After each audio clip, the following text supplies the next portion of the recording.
In 2009, a psychologist named Peter Gollwitzer published a study in the journal Psychological Science that should change how you set every goal for the rest of your life.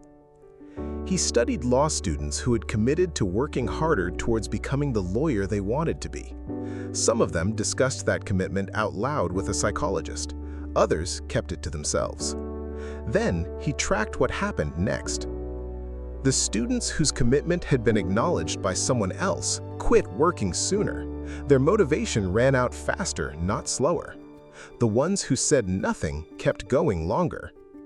Now, you may have heard a version of this idea before. Keep your goals secret. It's been said in talks, in books, repeated so many times it almost sounds like a cliché. But here's what almost nobody explains. Why does it happen? Which goals it actually applies to, and who, specifically, you are still allowed to tell without sabotaging yourself. Because the common version of this advice is incomplete, and that gap is exactly why it hasn't worked for you. Most people hear "keep your goals secret," nod, agree, and then tell someone within the same week anyway. Not because they didn't believe it, because nobody ever explained the actual mechanism clearly enough to make it stick. By the end of this video, you'll know the real mechanism behind it. You'll know exactly which goals this applies to, which ones it doesn't, and exactly what to do with your goals for 2027. Let's start with what's actually happening in your head. Think about the last big goal you had. Maybe it was to build a business. Maybe it was to get in shape.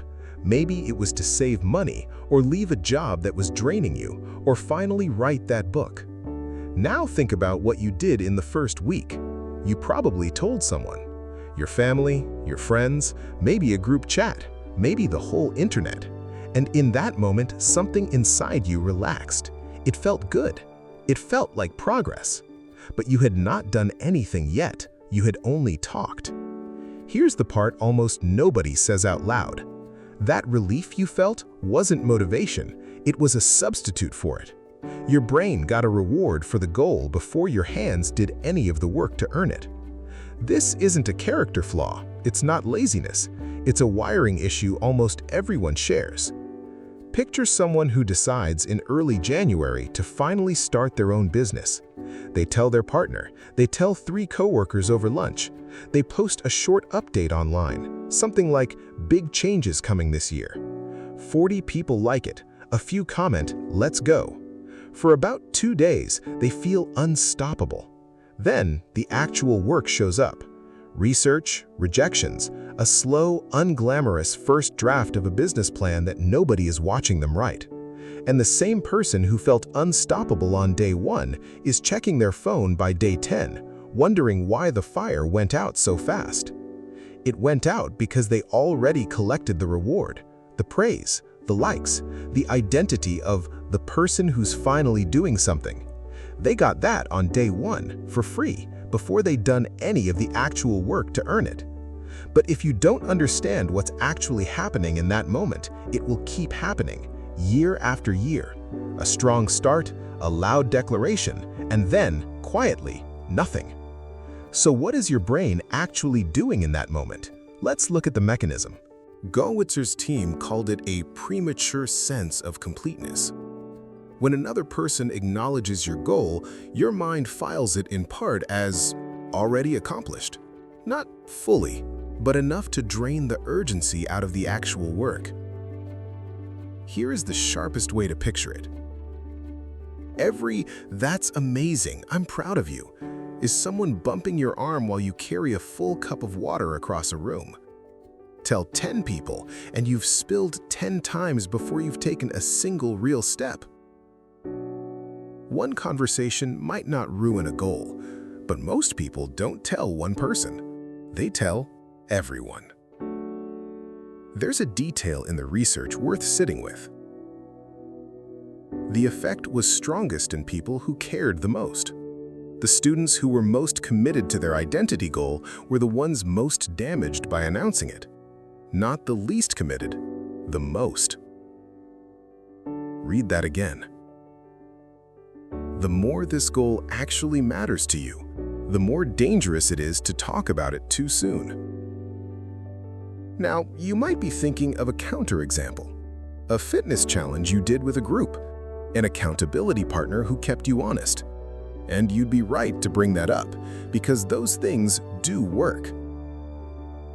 But here's the difference. A structured accountability system where someone checks your actual progress on a schedule is designed friction. It requires proof.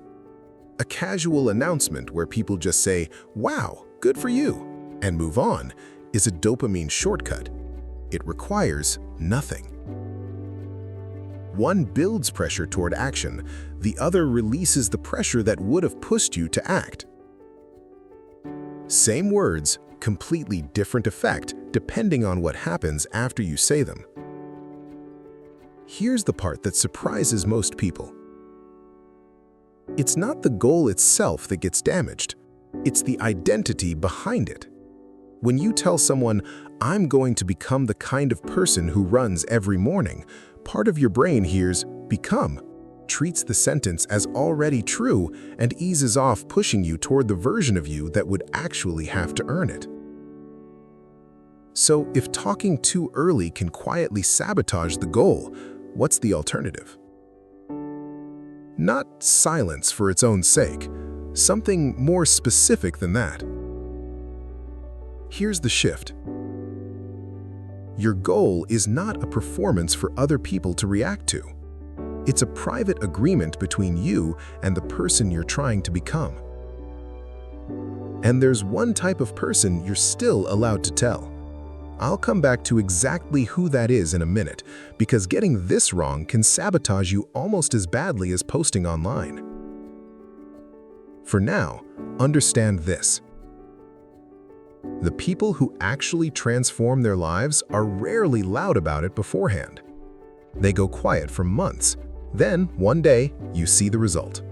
The business, the body, the finished book. They didn't disappear because they gave up. They disappeared because they were building. And building doesn't need an audience to be real. Most people have this backwards. They think accountability means being watched. But being watched and being accountable are not the same thing. Accountability is what happens when you keep a promise even though nobody would know if you broke it. That's the version that actually builds a person. The public version, where everyone's watching, just builds a performance. And performances end the moment the applause does. If you take nothing else from this video, take this.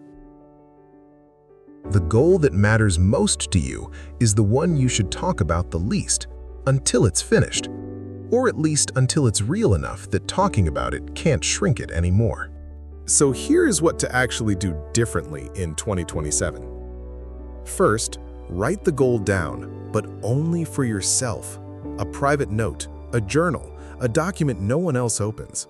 When nobody's watching, you write the true version, not the version that sounds impressive at dinner. Second, spend your excitement on action, not explanation. The 5 minutes you'd spend telling someone your plan, spend it doing the first small piece of the plan instead.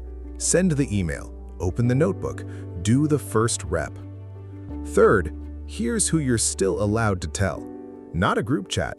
Not everyone who'll say, "So proud of you." One person, at most two, who will actually ask about your progress next month and the month after that, and expect a real answer. That follow-up is what turns telling into structured accountability instead of a dopamine shortcut. If the person you're about to tell would only ever respond with praise and never with a follow-up question, they're an audience. Don't tell them yet. Fourth, let your results speak before your words do. This changes something in you. You stop chasing approval and start chasing truth. You're no longer performing discipline, you're building it. Go back to that person from earlier, the one who announced their business online and lost momentum by day 10. Now imagine the same person doing it differently. They tell no one but their notebook. They work on the plan for 6 weeks without a single update, without a single "look what I'm doing" post. Nobody claps, nobody's watching. By week 6, they have something real. A plan that's been tested against their own doubts instead of shaped by other people's compliments. And when they finally do tell someone, it's not an announcement anymore. It's a fact, backed by 6 weeks of proof. That's a completely different conversation to have and a completely different feeling to walk into it with. Every January, millions of people announce their goals. Very few were still working on them by December. The ones who protected their 2027 goals and said almost nothing about them are the ones who show up next year visibly different, and everyone wonders what changed. You know that person who casually mentions, almost as an afterthought, that they've been running every morning for 4 months. They didn't post day 1, they didn't post day 30. By the time you found out, it wasn't a goal anymore. It was just a fact about who they are. Become someone whose confidence comes from what they've actually done, not from what they've said they'll do. The runner didn't get that confidence from anyone else noticing. They got there by working while no one was watching and reappearing changed. There's a specific kind of confidence that only comes from this. It's different from the confidence of being praised. Praise is borrowed. Someone else handed it to you, and they can take the feeling away just as easily by not noticing next time. But confidence built from proof you gave yourself over weeks nobody watched can't be taken back. No one can unhappen the work you already did. This is the actual trade you're making. Give up the small, immediate reward of being seen trying.